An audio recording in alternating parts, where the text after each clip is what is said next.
नमस्कार, मी Amreen Khan. Aurangabad UCN TV नेटवर्कमध्ये आपले स्वागत.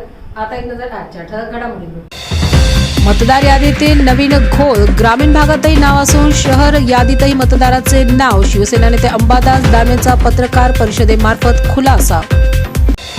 महानगरपालिकेच्या वतीने प्रसिद्ध मतदार यादीत प्रचंड प्रमाणात झालेली गडबड. पालकमंत्री शिरसाटांचे पत्रकार परिषदेमार्फत स्पष्टीकरण.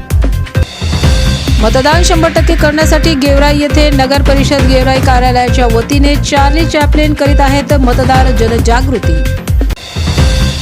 महाराष्ट्र राज्य वीज तांत्रिक कामगार सहकारी पतसंस्था कार्यालयात छत्रपती शिवाजी महाराजांच्या पूर्णाकृती पुतळ्याचा अनावरण सोहळा थाटात संपन्न. महात्मा ज्योतिबा फुले स्मृती दिनानिमित्त सत्य शोधक समाज प्रतिष्ठानातर्फे जाहीर व्याख्यानाचे आयोजन. घाटीतील भ्रष्टाचाराचा कळस. बाजारभावाप्रमाणे 45,000 मिळणारे ECG मशीन घाटी प्रशासनाने खरेदी केले तब्बल 2.5 लाखात. पोलीस वेलफेअर असोसिएशन व पोलीस पब्लिक अकॅडमीच्या वतीने 26/11 शहीद जवानांना वाहण्यात आली भावपूर्ण श्रद्धांजली.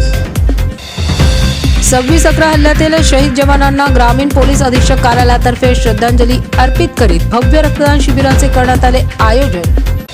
प्रभाग रचना पारदर्शक नसून राजकीय हस्तक्षेपाने अधिकाऱ्यांना हाताशी धरून करण्यात आल्याचा अशफाक सलामींचा आरोप.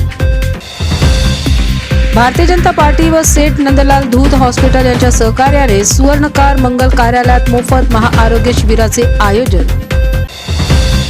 पैठण नगरपालिका प्रचारार्थ शिवसेना नेते अंबादास दानवेंची जाहीर प्रचार सभा. भ्रष्टाचार व दडपशाही संपविण्याकरिता ठाकरे पक्षाच्या उमेदवारांना प्रचंड मतांनी विजयी करून देण्याचे दानवेंचे नागरिकांना आवाहन. 28 ते 30 नोव्हेंबर दरम्यान देहरादून येथे अखिल भारतीय विद्यार्थी परिषदेचे राष्ट्रीय अधिवेशन होणार संपन्न. जिल्ह्यातील 6 जणांची अधिवेशनाकरिता निवड.